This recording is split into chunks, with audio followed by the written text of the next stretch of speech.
Bonjour. Alors pour ceux qui suivent, j'avais dit que je mettrais des photos du bâton de marche, mais finalement, impossible de mettre les photos, donc je refais une vidéo. Je vais être très rapide. Voilà, le bâton de marche, lorsqu'il est dévissé, il est démonté, donc on peut le remettre dans son étui que l'on peut accrocher à la ceinture, par exemple, ou alors au sac de survie avec différents systèmes de fixation que l'on verra sur le sac, effectivement. Donc voilà le composant. Ce qui est sympa, c'est que si on n'en a pas besoin, on peut le laisser dans la pochette, accroché à son sac.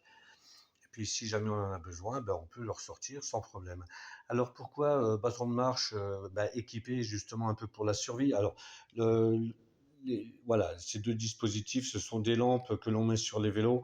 J'en ai mis un devant et un derrière, donc pour avoir de l'éclairage, le cas échéant, si c'est nécessaire. C'est une chose. On a donc, on avait vu le tournevis. Après, on a un embout qui va venir. Donc là, on a possibilité d'avoir une pointe au tungstène en fonction du terrain sur lequel on va marcher.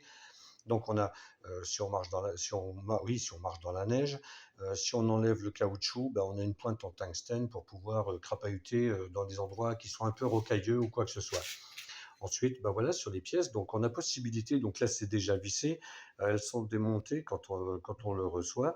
Et donc vous avez, voilà, vous voyez, vous avez les outils pour faire une scie, vous avez pour décapsuler. Euh, je pense que les parties là, c'est plutôt pour retirer les hameçons ou quoi que ce soit pour les pêcheurs. Comme j'ai dit, je suis novice par rapport à ça. Mais donc le matériel existe. Et on a encore une autre partie, donc avec toujours une partie couteau. Voilà. Donc c'est juste vissé hein, sur l'embout. Voilà. Ici j'essaie de montrer avec mon auriculaire. Et puis ça permet d'avoir donc encore une fois d'avoir un couteau à portée de main ou quoi que ce soit.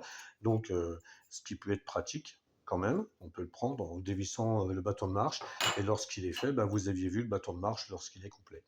Voilà, donc c'était pour récupérer malheureusement ces photos que je n'ai pas pu indiquer.